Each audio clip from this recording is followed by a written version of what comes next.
श्री शिवाय नमस्तुभ्यं मित्रों। पंडित प्रदीप जी मिश्रा द्वारा शिवपुराण कथा में बताए गए सटीक उपाय हम आप तक लेकर आते हैं। अगर आपको हमारे ये वीडियो पसंद आए तो चैनल को सब्सक्राइब करें और वीडियो को ज़्यादा से ज़्यादा शेयर करें। धन्यवाद। जिसको भगवान शिव अपने पास में रखे हैं यह साधारण नहीं है। शिव मंदिर में जब आप कभी जाएं,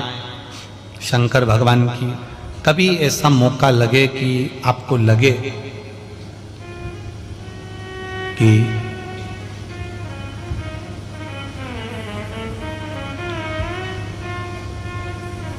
कहीं आपका यश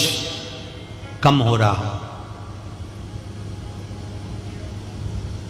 आप जानते हो कि मुझको यह काम करवाना है और यह काम आगे हो ही नहीं रहा है, यह फाइल आगे बढ़ ही नहीं रही,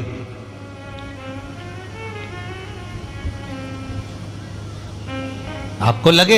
ये फाइल आगे नहीं बढ़ रही, शिव जी पे जो जल चढ़ाओ, उस चढ़े हुए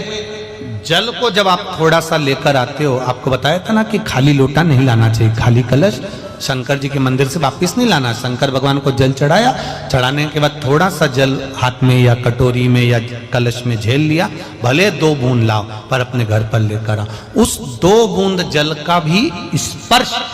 कलश के अंदर हाथ की 3 उंगलियां लगाकर अगर त्रिशूल पर टच कर कर मात्र आपने उस कलश के अंदर लगा दिया और वो जल भी आपने अपने घर पर छोड़ दिया, छींट दिया या उसका आचमन मात्र हो गया, तो व्यक्ति का यश बढ़ना अपने आप प्रारंभ हो जाता है, उसकी यश की प्राप्ति उसको होने लगती है, उसको यश की वृद्धि होने लगती, उसको यश की प्राप्ति होने लगती। त्रिशूल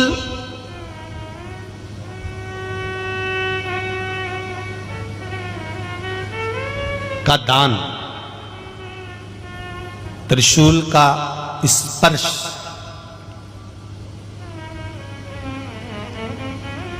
एक बहुत अच्छी बात कहना चाहेंगे, आपके स्मरण में रहना चाहिए, बहुत सुंदर स्मरण। कभी अगर मौका लगे, कभी अगर मौका लगे, और शंकर भगवान का बहुत सुंदर श्रृंगार हो गया, बहुत सुंदर श्रृंगार हो गया, और शिव जी पे माला भी बहुत अच्छी चढ़ी है, बेलपत्र भी अच्छी चढ़ी है, धतूरा भी अच्छा चढ़ा हुआ है, फूल भी अच्छे चढ़े हुए हैं, और आपने देख लिया शिव जी का बहुत अच्छा श्रृंगार हो गया, और तुम्हें कभी मौका लग जाए ऐसा,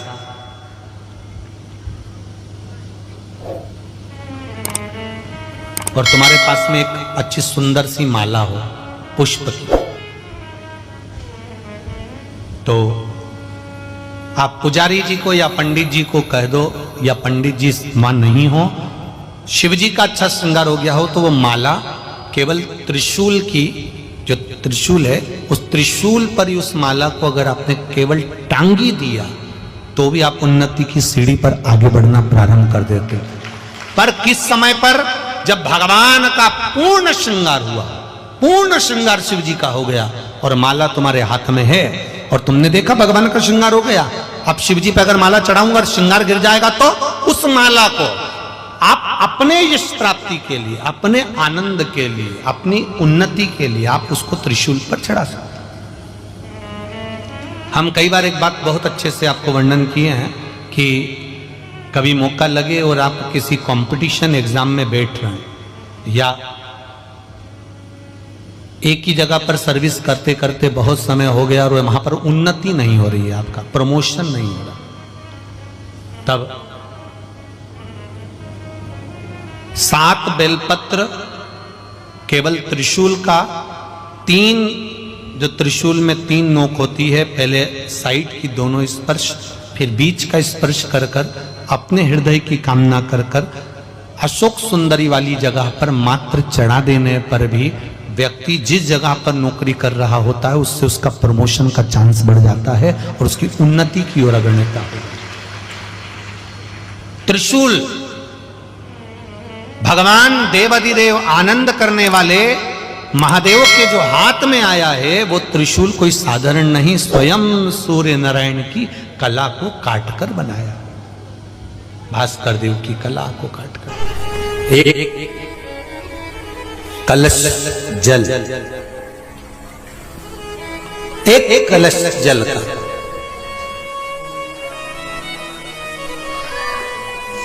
एक बेलपत्र। कभी कोई विशेष कार्य है, अटक रहा है, बहुत दिन से लगे हो, नहीं हो रहा, एक कलश जल, एक बेलपत्र। शिव मंदिर में जब बेलपत्र लेकर जाएं,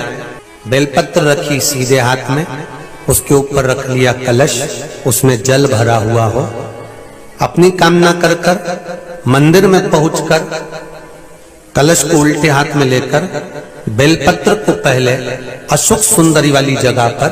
ये डंडी का जो भाग है जहां से पानी बहता है, अशोक सुंदरी की जो जगह होती है, और ये पत्ती उस जगह पर उसको रख दें, अशोक सुंदरी वाली जगह पर, और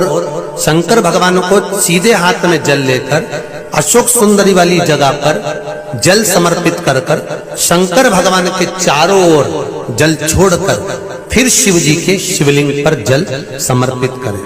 लगभग 2 या 3 सोमवार लगातार प्रतिदिन एक बेलपत्र समर्पित करें। और अगर आपने लगातार 2 सोमवार या 3 सोमवार कर लिया तो जो अटका हुआ कार्य है ना, मेरा देव अधिदेव महादेव उसमें सफलता प्रदान कर देगा, ये विश्वास। अशोक सुंदरी की जगह पिता जितना अपने बेटे की नहीं सुनता, उतनी अपनी बेटी की सुनता। बेटा मां को प्रिय होता है और बेटी बाप को प्रिय होती है, बेटी पिता को प्रिय है। आप अशोक सुंदरी से अपनी बात कह सकते हैं।